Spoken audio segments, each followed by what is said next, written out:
औज़ुबिल्लाहि मिनश्शैतानिर्रजीम बिस्मिल्लाहिर्रहमानिर्रहीम अस्सलामु अलैकुम व रहमतुल्लाहि व बरकातुहू।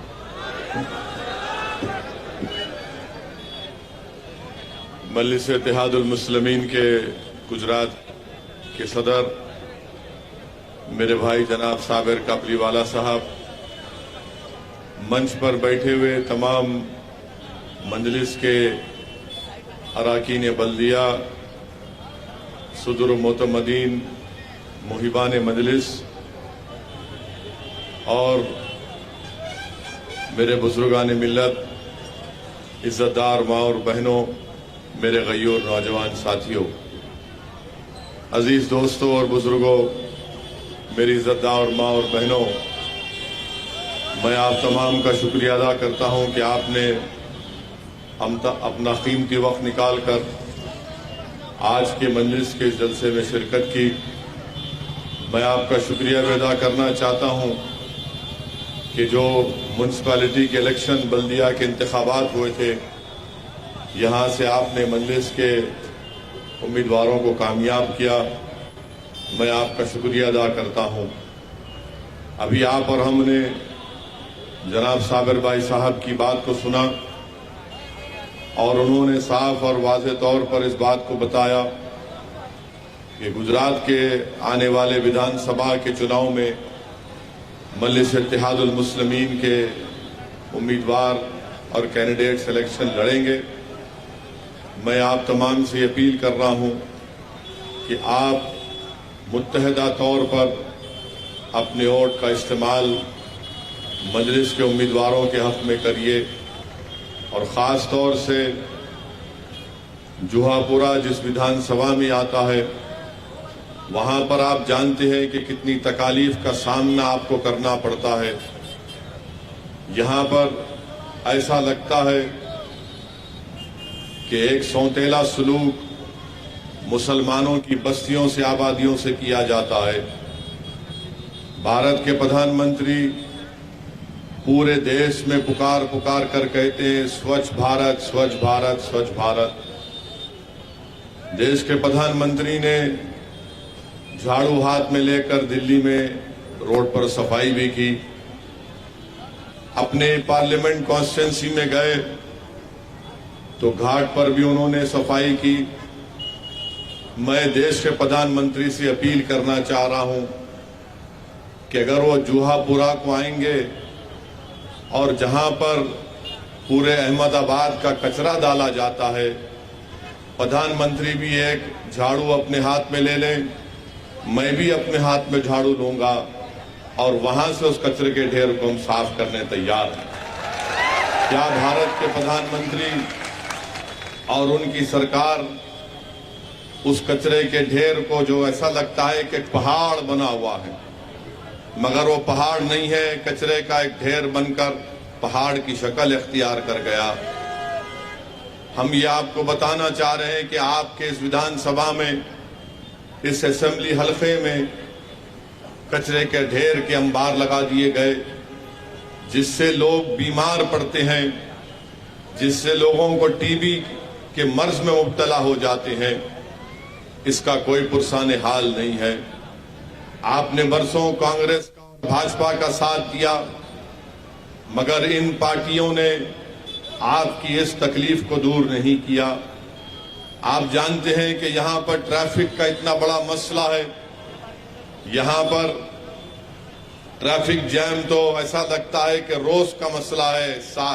दिन में 24 घंटे में से 18-19 घंटे तो ट्रैफिक जैम होती है और इसका मसले का हल नहीं होता है। ब्रिज की मंजूरी हो गई, मगर फ्लाईओवर के लिए पैसे नहीं दिए जाते। आप बताइए फिर क्या कर रहा है यहाँ का एमएलए, यहाँ का विधायक? क्या इनको ये तकलीफ मालूम नहीं होती है कि ट्रैफिक के मसले को हल किया जाए, मगर उसको हल नहीं कर सकते हैं। फिर बात होती है कि जल से नल योजना। मेरे अजीज दोस्तों और बुजुर्गों, ये तो सिर्फ एक नारा बनकर रह गया। ऐसे हजारों घर हैं जुहापुरा में जहां पर साफ पानी नहीं मिलता। और आप जानते हैं कि यहां पर एक छोटा सा पार्क बनाया गया था जिसका नाम मुस्कान रखा गया। तो बीजेपी को पसंद नहीं आया कि बच्चों के चेहरे पर मुस्कान कैसे होगी, और उस पार्क को बुलडोजर के जरिए निस्तो नाबूद कर दिया गया। मेरे अजीज दोस्तों और बुजुर्गों, आप जानते हैं कि ग्रीन जोन का एक बहुत बड़ा मसला जुहापुरा में है। आप इस बात को जानते हैं कि ग्रीन जोन के नाम पर जुहापुरा की तरक्की को रोक दिया गया, और जुहापुरा के उस इलाके में जहां पर एक बड़ी तादाद में मुसलमान बसते हैं वहां पर ग्रीन जोन बना दिया गया। और ग्रीन जोन में सिर्फ 5% तामीर हो सकती है। अभी हमको हमारे कॉरपोरेटर साहब बता रहे थे कि आज ही के दिन एक बुरी खबर उन्होंने मुझे बताई कि मौलाना हबीब का एक बिल्डिंग थी, आज जाकर उसको डिमोलिश कर दिया गया। क्यों बीजेपी की सरकार, क्यों यहाँ के member of parliament Amit Shah, क्यों भारत के प्रधानमंत्री जिनको सत्ता मिली 2-2 मर्तबा भारत की, गुजरात के मॉडल को सारी भारत में दिखाया, मगर क्या भाजपा वाले बता सकते हैं कि गुजरात का कौन सा मॉडल है जहां पर अल्पसंख्यक समाज मुसलमान बसते हैं तो वहां पर ग्रीन जोन बना दिया जाता है? क्यों बना दिया जाता? ताकि अल्पसंख्यक समाज चैन की जिंदगी ना गुजार सके, ताकि मुस्लिम अक़लियत इज्जत के साथ अपनी जिंदगी ना गुजार सके, ताकि उनके इलाकों में सही तरीके से रोड का मौसर इंतजाम ना हो सके। और हम आपसे वादा कर रहे हैं कि आने वाले चुनाव में आप यहां से मंदलिस के उम्मीदवार को आप MLA बनाइए। इंशाअल्लाह ताला ये ग्रीन जोन का मसला साबिर काबुलीवाला साहब की क़ियादत में हम इसको हल करेंगे, इसको निकालेंगे, और अगर जरूरत पड़ेगी तो इंशाअल्लाह ताला मैं आपसे वादा कर रहा हूं कि मैं खुद जुहापुरा आकर जुहापुरा की सड़क पर मैं रोड जाम चक्का जाम कर दूंगा उस वक्त तक जब तक के ग्रीन जोन नहीं निकाला जाएगा। मेरे अजीज दोस्तों और बुजुर्गों, ये ग्रीन जोन निकालना जरूरी है। ग्रीन जोन जुहापुरा के मुसलमानों से तासुब की निशानी है, नफरत की निशानी है, और लोकतंत्र में इस तरह के फैसले नहीं लिए जा सकते हैं। जुहापुरा में आप जानते हैं कि गवर्नमेंट स्कूल नहीं है, बल्कि मैं ये जिम्मेदारी के साथ आपसे कह रहा हूं कि जुहापुरा में गवर्नमेंट स्कूल, बल्कि पूरे अहमदाबाद में गवर्नमेंट स्कूल सिर्फ 8वीं जमात तक पूरे अहमदाबाद डिस्ट्रिक्ट में है। क्यों नहीं सरकार जुहापुरा में गवर्नमेंट स्कूल खोलती है? खोला गया था मगर उसके बाद नहीं खोला गया। क्यों नहीं खोलती है सरकार, जब सारी दुनिया में आप बोलते हैं कि गुजरात में तो पूरा यहां पर जन्नत शद्दाद के नजारे दिखाए जाते हैं? मेरे अजीज दोस्तों और बुजुर्गों, जुहापुरा में गवर्नमेंट के स्कूल खुलवाए जाएंगे, लड़कर खुलवाए जाएंगे, और ये स्कूल खुलवाने का काम सिर्फ मंजलिस कर सकती है। आप बताइए कि हम आज एक स्कूल को गए थे, वहां पर हमने देखा, आपको जानकर हैरत होगी कि जो प्राइवेट स्कूल हैं उनके जो नाम्स हैं वो नाम से इस तरह से बना दिए गए कि कोई स्कूल ही ना खोले। प्राइवेट स्कूल यानी 3000 स्क्वायर गज जमीन उसको दिखाना पड़ता है, और जो फायर नाम्स बनाए गए प्राइवेट स्कूल के लिए वो कोई इंडस्ट्री के फायर नाम स्कूल के लिए दे दिए गए। ये क्यों बनाए जा रहे हैं इस तरह के कानून? ताकि कोई मुसलमान आगे बढ़कर प्राइवेट स्कूल भी ना खोल सके और हम अपने बच्चों को इल्म के जेवर से आरास्ता ना कर सके। आप जानते हैं कि जुहापुरा में हमारे बच्चियों के लिए डिग्री कॉलेज का इंतजाम नहीं है, जिसकी वजह से हमारी बेटियां तालीम को तर्क कर देती हैं, या फिर अगर डिग्री कॉलेज के तालीम के उसूल के लिए उनको कहीं जाना पड़ता तो बहुत दूर दूर जाना पड़ता है। मैं आपसे वादा कर रहा हूं कि यहां से आप मंजलिस के विधायक को मुंतखब करिए। इंशाअल्लाह ताला हम हुकूमत से लड़कर यहां पर बच्चियों के लिए डिग्री कॉलेज का क़याम में लाएंगे इंशाअल्लाह ताला। अफसोस की बात है कि हॉस्टल भी नहीं है जुहापुरा में। कहां गया हॉस्टल? इतने पैसे जो लिए जाते हैं टैक्स का कहां पर चला जाता है? तो तालीम के मैदान में, बुनियादी सहूलतों के मैदान में, ट्रैफिक के इंतजाम के लिए ये ऐसे 3 अहम, और ग्रीन जोन, ये 4 अहम मसाइल हैं जुआपुरा में। मैं आपसे वादा कर रहा हूं कि आप मजलिस इत्तेहादुल मुस्लिमीन के हक में आने वाले असेंबली के चुनाव में वोट दें। और यहाँ के मेंबर ऑफ पार्लियामेंट तो देश के होम मिनिस्टर जनाब अमित शाह हैं। अमित शाह हैदराबाद को जब कभी भी आते, अपने भाषण में मेरा 2 मरतबा नाम लिए उनको चैन से रात में नींद नहीं आती। हर बार अमित शाह आकर मेरा नाम लेते हैं कि ओवैसी की वजह से ऐसा हो रहा है। अमित शाह साहब, ये बताइए कि आपने जब यहाँ के एमपी बने, आपने जुआपुरा में कितने काम करवाए अपने एमपी फंड से? बताओ आप। क्या आपने यहाँ पर पीने के पानी का इंतजाम किया? क्या आपने यहाँ पर अल्पसंख्यक समाज के लिए अपने एमपी फंड से कोई स्कूल की बिल्डिंग को तामीर करवाया? क्या आपने अपनी सरकार से बोलकर जुहापुरा में कब्रिस्तान की जमीन दिलवाई कि कब्रिस्तान की जमीन भी नहीं है? मेरे अजीज दोस्तों और बुजुर्गों, मैं आपको बताने के लिए कह रहा हूं कि हैदराबाद की पार्लियामेंट का मैं रुकने पार्लियामान हूं और हैदराबाद की आवाम ने मुझे वोट डालकर कामयाब किया। मेरे पार्लियामेंट की सेगमेंट में एक विधानसभा है, असेंबली का हलका है, उसका नाम है कारवान। मैंने 5 महीने पहले, हमारे 7 एमएलए हैं विधानसभा में, कोई मंत्री नहीं है, मगर इसके बावजूद भी मेरी नुमाइंदगी पर 290 करोड़ की लागत से एक सीवरेज की लाइन वहां पर डाली जा रही है कारवान असेंबली हलके में। मजलिस पर इल्जाम लगाते हैं कि मजलिस सिर्फ जज्बाती बातें करती है। हाँ, हम तकरीर जरूर करते हैं, मगर जब तकरीर करते हैं तो उसके अल्फाज को अमली जामे नामा पहनाते भी हैं। उसी कारवान के असेंबली हलके में गोलकुंडा एक तारीखी इलाका है।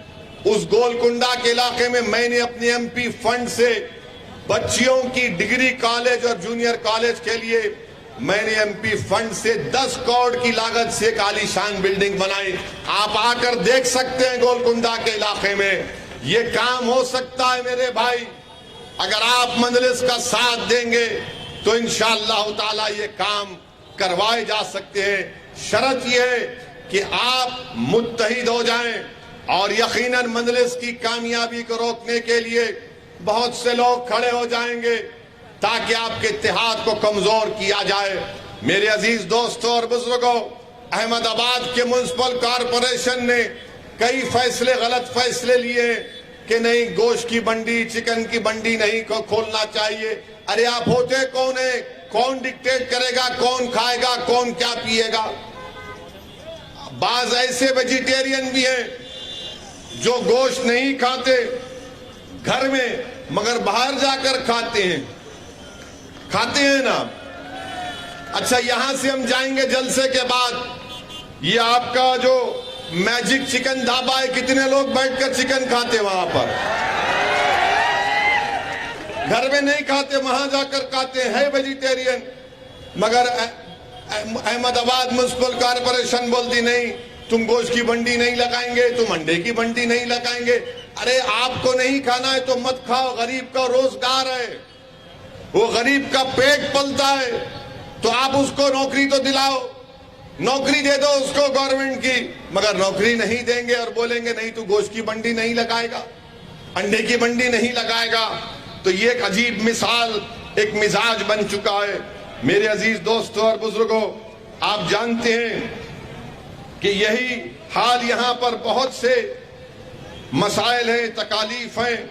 अच्छा, यहां पर पूरे अहमदाबाद के अस्पतालों का मेडिकल वेस्ट का डंपिंग स्टेशन बना दिया गया है।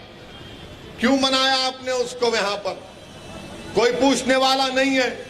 अब कांग्रेस को आपने वोट दिया था पिछले मर्तबा, तब भी कांग्रेस नहीं यहां से कामयाब हो सकी। मैं आज आपसे वादा कर रहा हूं कि एक मर्तबा आप इस विधानसभा में मजलिस के हक में अपने वोट का इस्तेमाल करिए। हम यहाँ पर डेवलपमेंट के काम करवाएंगे। हाँ, जुहापुरा में अगर किसी चीज की जरूरत नहीं है मगर वो बहुत ज्यादा है, वो पूरे हमारे इलाकों में पुलिस स्टेशन खोल दिए गए माशाल्लाह। हर रोड की जरूरत है, तो भाजपा ने कहा ने पुलिस स्टेशन ले लो। अरे पीने के पानी की लाइन की जरूरत है, नहीं पानी मत पियो, पुलिस स्टेशन ले लो। अरे कचरे के अंबार को निकालवा दो, नहीं पुलिस स्टेशन ले लो। अरे ट्रैफिक जैम के मसले को हल करा दो, नहीं पुलिस स्टेशन खोल देंगे। ये इतनी मोहब्बत पुलिस स्टेशन को खोलने से अगर भाजपा को है, स्कूल खोलने से नहीं है, ग्रीन जोन को बर्खास्त करने से नहीं है। वो ये चाहते हैं कि मियाँ जी पर कंट्रोल किया जाए। याद रखो, अब मियाँ जी पर कंट्रोल नहीं हो सकेगा। ये देश मेरा है, गुजरात भी मेरा है। आप सिर्फ पुलिस स्टेशन से हमारे जज्बात को कंट्रोल नहीं कर सकते।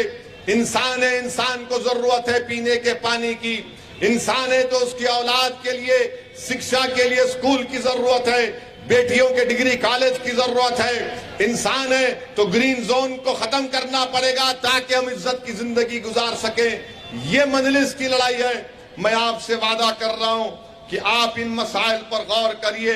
और जब बात शिक्षा की आती है तो क्या ये बात सच नहीं है भाजपा वालों कि गुजरात में ऐसे 700 प्राइमरी स्कूल हैं। गुजरात में ऐसे 700 प्राइमरी स्कूल हैं जहां पर एक टीचर पहली से 8वीं जमात के हर सब्जेक्ट को पढ़ाता है। 700 प्राइमरी स्कूल में एक टीचर पहली से फर्स्ट से 8 क्लास तक पढ़ाता है। क्या पढ़ाता होगा वो बेचारा। एक टीचर यानी एक अनार 100 बीमार के बराबर ये मिसाल दी जाती है। तो यहां पर गुजरात के स्कूलों में नजर आता है कौन सा डेवलपमेंट किया गया जुहापुरा में। जुहापुरा में तो मुसलमानों से सौतेला सलूक किया गया, तासुबियत के मजारे किए गए। मुसलमान इलाका है तो नफरत के तौर पर देखा जाता है। मुसलमान इलाका है तो कहा जाता है दुश्मन का इलाका है, वहां पर काम नहीं करवाएंगे। हम आपसे कह रहे हैं कि इन नफरतों को हम तोड़ेंगे, मोहब्बत को जुआपुरा में आम करेंगे, इस विधानसभा में आम करेंगे। हम ना भाजपा से डरते हैं, ना कांग्रेस की बातों से हमको यकीन करना है। हमको जमहूरियत में, लोकतंत्र में अपने मसाइल को हल करना है। आप खुद सोचिए कि भाजपा की सरकार है, इतने सालों से 28,000 टीचर की वैकेंसी है। 28,000 क्यों नहीं दिए भाजपा वाले। 28,000 टीचर की वैकेंसी है। इम्तिहान तो होता है टीचर की भर्ती का, मगर खुद भाजपा वाले पेपर को लीक कर देते हैं और एग्जाम कैंसिल हो जाता है। यह काम होता है। नौकरी देना मकसद नहीं है, पेपर को लीक कर देते हैं, उसके बाद बोलते हैं पेपर लीक हो गया। मेरे अजीज दोस्तों और बुजुर्गों, हम आपसे वादा कर रहे हैं कि इंशाअल्लाह ताला मजलिस का आप एक मर्तबा साथ दीजिए और इंशाअल्लाह ताला हम इस जुहापुरा में पूरे गुजरात में जहां कहीं भी गरीबों से, मजलूमों से, दलितों से, मुसलमानों से, आदिवासियों से, हमारे सेकुलर भाइयों से नाइंसाफी हो रही है, मजलिस उस नाइंसाफी के खिलाफ आवाज उठाएगी। इसीलिए मैं आज आपके दरमियान में खड़े होकर इस बात का ऐलान कर रहा हूं कि इंशाअल्लाह ताला जमालपुर खेड़िया विधानसभा से मजलिस इत्तेहादुल मुस्लिमीन के उम्मीदवार कैंडिडेट इंशाअल्लाह जनाब साबिर काबुलीवाला साहब होंगे।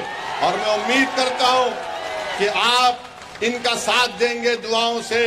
और मैं आपसे अपील करता हूं कि मैं नारा लगाऊंगा, आप मेरे साथ नारा लगाइए कि नारे तकबीर। और वहीं पर हमने फैसला लिया कि सूरत ईस्ट से इंशाअल्लाह ताला जनाब वसीम कुरैशी साहब हमारे कैंडिडेट होंगे। और वहीं से हमने ये भी फैसला लिया कि दानी लिमड़ा से हमारी बहन इंशाअल्लाह ताला कौशिका परमार मजलिस की कैंडिडेट होंगी। तो मेरी आपसे गुजारिश है कि हम तो ऐलान कर दिए, अब आपकी और इन तमाम उम्मीदवारों की जिम्मेदारी है कि वो अपने अपने विधानसभा में अपना काम शुरू कर दें। हाँ, इस विधानसभा से भी इंशाअल्लाह ताला जल्द से जल्द एक नाम का ऐलान किया जाएगा। आज हमने मीटिंग की हमारे कॉरपोरेटर से और तीनों से हमने कहा है कि जिस पार्टी जिसको भी टिकट देगी आप उसके कामयाबी के लिए आपको काम करना पड़ेगा। और तीनों ने हमसे वादा किया है कि सर आप असद साहब जिस किसी को कैंडिडेट आप बनाएंगे, हम पूरी मेहनत करेंगे कि यहां से मंजलिस का एमएलए मुंतखब होकर आए। मैं इनके जज्बे को सलाम करता हूं। मेरी आपसे गुजारिश है मेरे अजीज दोस्तों और बुजुर्गों, ये लड़ाई हमारी हिस्सेदारी की लड़ाई है, ये लड़ाई हमारी सम्मान की लड़ाई है, ये लड़ाई नाइंसाफी को रोकने की लड़ाई, ये लड़ाई हक को हासिल करने की लड़ाई है। आपसे अपील कर रहे हैं कि डरने और घबराने की आपको जरूरत नहीं है। हाँ, मैं जानता हूं कि मेरे इस फैसले के बाद कांग्रेस पार्टी को बड़ी तकलीफ होगी, दूसरी पार्टी को भी बड़ी तकलीफ होगी, मगर आप ये बताइए कि कांग्रेस के 16 एमएलए जीतते हैं और जीतने के बाद नरेंद्र मोदी के गोद में बैठकर चाय पीते हैं, तो उसका जिम्मेदार ओवैसी है क्या? कांग्रेस पार्टी के 16 विधायक भाग जाते हैं, इसका जिम्मेदार कौन है? आप बताइए। इसीलिए आपसे अपील कर रहा हूं कि अपने वोट का सही इस्तेमाल करिए, अपने वोट को जाय होने मत दीजिए। याद रखिए, जमहूरियत में जब तक आप अपने वोट से अपने पसंद के उम्मीदवार को कामयाब नहीं करेंगे, हम अपनी लड़ाई में कामयाब नहीं हो सकते, हम अपनी हिस्सेदारी की बात में कामयाब नहीं हो सकते, हम अपने मसाइल को हल नहीं करवा सकते हैं। मेरे अजीज दोस्तों और बुजुर्गों, भाजपा की सरकार देश में है, गुजरात में है। हम देश के प्रधानमंत्री से जानना चाहते हैं कि देश के प्रधानमंत्री, आपने 2014 में कहा था कि 1 रुपया $1 के बराबर हो जाएगा। भारत के प्रधानमंत्री ने कहा था कि 1 रुपया $1 के बराबर हो जाएगा। देश के प्रधानमंत्री 8 साल में आज डॉलर 81 रुपीस के बराबर हो गया। $1 81 रुपीस के बराबर हो गया। देश के प्रधानमंत्री को बताना पड़ेगा कि 5 साल में 25% रुपया गिर चुका है, 25% रुपया गिर चुका है। और आपको ये जानकर तकलीफ होगी कि रिजर्व बैंक ऑफ इंडिया ने डॉलर को बढ़ने से रोकने के लिए 1 साल में $100 बिलियन उन्होंने खर्चा किए। $100 बिलियन खर्चा करने के बाद भी आज डॉलर 81 रुपीस पर हो चुका है और अनखरीब में 100 रुपये हो जाएगा। देश की इकोनॉमी बर्बादी के दहाने पर चले गई। वो म्यूचुअल फंड जो 20,000 करोड़ रुपये महाना म्यूचुअल फंड होता था, आज वो सिर्फ 6,000 करोड़ महीने में हो गया। वो जो स्टॉक मार्केट तो माशाल्लाह पिट रहा है। FIIs जो $40 बिलियन के थे, ये बेचकर पूरे लोग चले गए। देश के प्रधानमंत्री से आप पूछेंगे, देश के प्रधानमंत्री डॉलर 81 हो गया, तो भाजपा वाले बोलेंगे क्या प्रधानमंत्री ने मुगलों को खत्म नहीं कर दिया? जब पूछेंगे नौकरी नहीं है, तो बीजेपी वाले बोलेंगे नहीं, इसका जिम्मेदार औरंगजेब है, मोदी कहां है? यानी नौजवानों का मुकद्दर बेरोजगारी हो चुका है, नौजवान को रोजगार नहीं मिलता, मगर भाजपा वाले सिर्फ हिंदू मुस्लिम टेंशन की बात करते हैं। मेरे अजीज दोस्तों और बुजुर्गों, GST के नाम पर कारोबार ठप हो चुका है।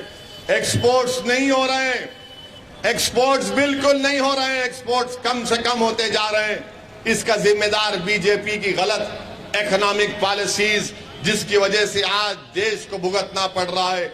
इसीलिए हम आपसे अपील कर रहे हैं कि इन तमाम चीजों को सामने रखकर आप जब विधानसभा असेंबली का इलेक्शन आएगा, अच्छे फैसले लीजिए ताकि आपकी आवाज विधानसभा में जा सके।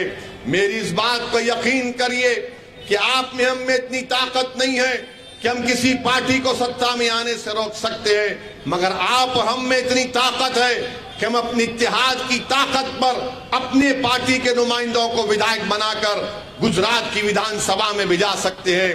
लोग आपको बोलेंगे, लोग आपके आग के दरमियान में कहेंगे जो आपके इत्तेहाद के दुश्मन है, जो आपकी ताकत के दुश्मन है, जो आपके मसाइल के हल को करवाना नहीं चाहते, जो जूहापुरा में डेवलपमेंट नहीं चाहते, वो आकर बोलेंगे एक मंजलिस का जीत कर जाएगा तो क्या होगा।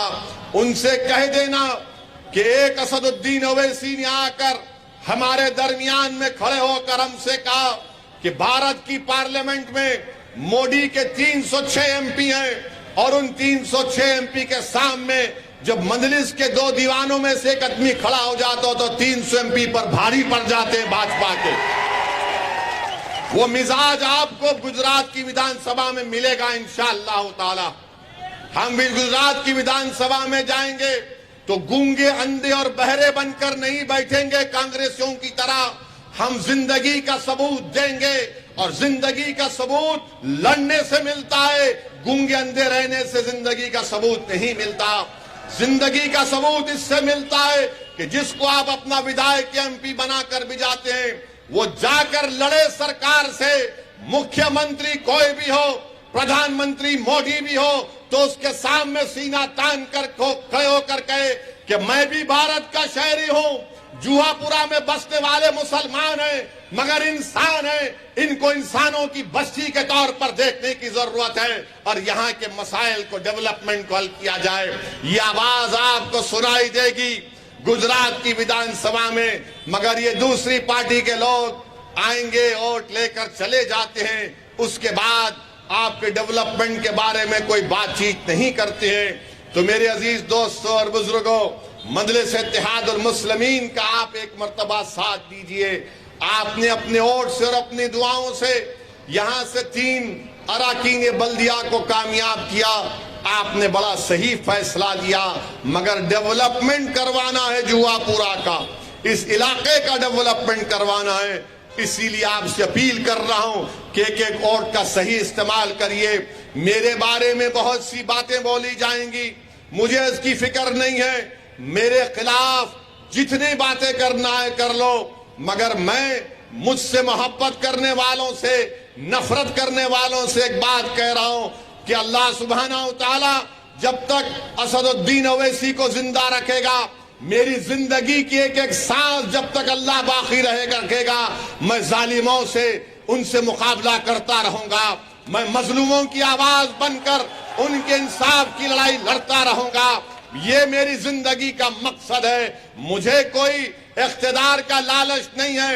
अल्लाह ने मुझे 4 मरतबा एमपी बनाया, अल्लाह ने मुझे 2 मरतबा 4 मीनार के मेले बनाया, अल्लाह का बहुत बड़ा करम है। मगर अल्लाह ने जब मुकाम दिया है, अल्लाह ने जब बोलने की सलाहियत दी है, अल्लाह ने बेशुमार नेमतों से मुझे नवाजा है, तो मैं अल्लाह का शुक्र सिर्फ इस तरीके से अदा कर सकता हूं कि मैं गरीबों और मजलूमों की लड़ाई लड़ूं, मैं मजलूमों के इंसाफ की लड़ाई लड़ूं, मैं आपकी आवाज बनूं, आपकी तकालीफ का जिक्र करूं, आपके आंखों में आंसू को देखकर उसको अपने आंख के आंसू समझ कर लड़ूं, मैं आपकी तकलीफ को अपने सीने में महसूस करूं। ये मजलिस का मकसद है मेरे अजीज दोस्तों और बुजुर्गों।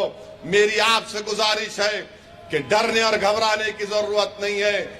अब बीजेपी आरएसएस एक नया ड्रामा कर रही, और वो नया ड्रामा क्या है कि मोहन भागवत आरएसएस के सर संचालक दिल्ली में एक मदरसे को चले गए, दिल्ली में एक मदरसे को चले गए और मदरसे में जाकर उन्होंने कुरान की तिलावत को भी सुना, मदरसे के बच्चों को भी देखा, और मीडिया ने इसको बड़ा खूबसूरती से रिपोर्ट किया है।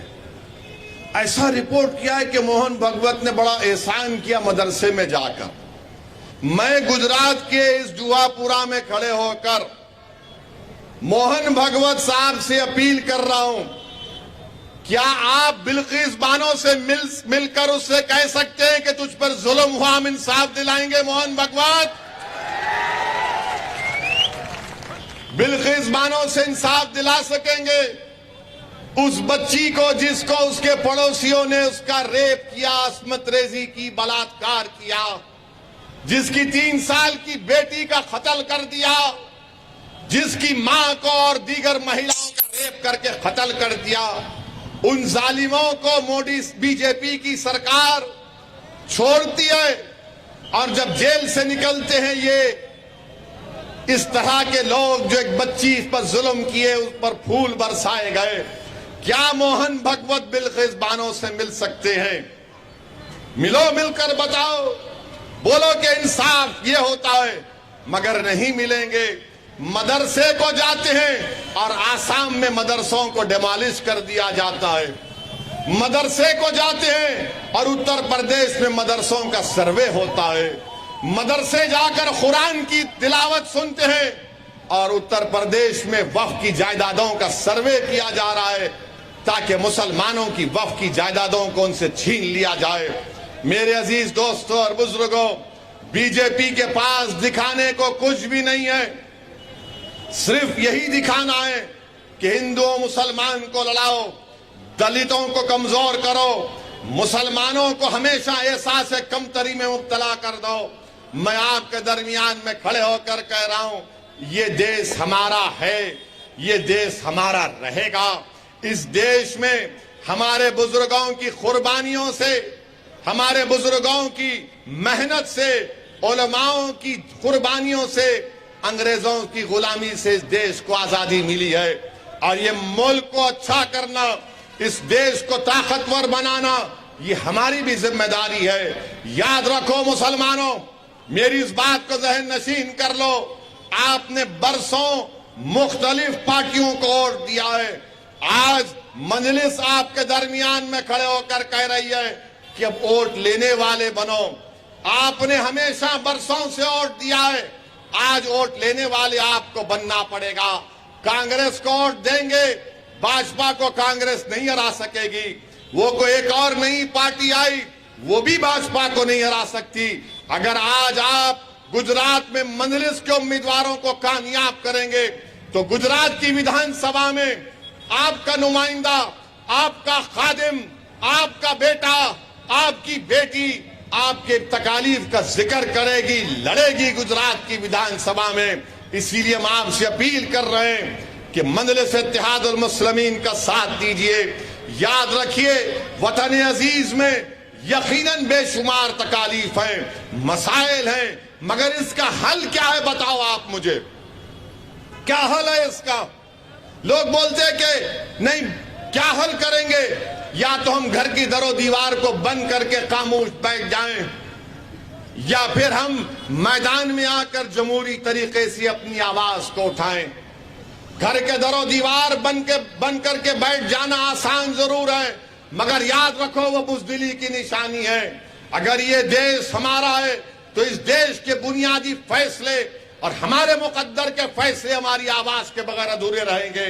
इसीलिए मेरी आपसे अपील है कि आप एक मर्तबा सियासी तौर पर सही फैसला लेकर, मुत्तहिदा तौर पर अच्छा फैसला लेकर आप यहां से मजलिस को कामयाब करिए। जो मजलिस का उम्मीदवार होगा, हम भी सबसे राय मशवरा करके एक फैसला ले रहे हैं। मगर मेरे अजीज दोस्तों और बुजुर्गों, मेरी आपसे अपील है कि इत्तेहाद को मजबूत करिए, अपनी आवाज को गुजरात की विधानसभा में पहुंचाइए। यही चंद गुजारिशात मुझे आप तक कहना था और मैं आपसे वादा कर रहा हूं कि इंशाअल्लाह ताला आने वाले दिनों में मैं आपके इलाकों में आऊंगा। एक नहीं, 4-4 घंटे पैदल दौरा करूंगा। आपका घर मेरा घर है, ये आपका घर नहीं है, मेरा घर है ये। मैं आपके घर पर दरवाजे पर आऊंगा, आपका बेटा बनकर आऊंगा, आपका भाई बनकर आऊंगा।